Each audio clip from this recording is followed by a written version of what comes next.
அப்படியா? இது பாக்ஸ் அந்த பக்கம் எடுத்தாச்சு. பொறுமையா பொறுமையா.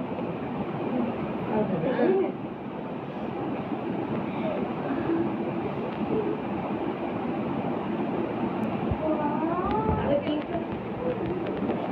தலைகள் தான் இருக்கு.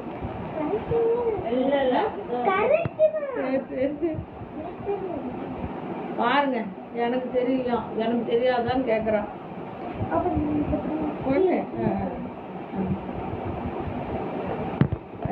ஒரு செல்லு வந்து பிரிக்கிறதுக்கு நான் நல்லாவே பிரிச்சேன்.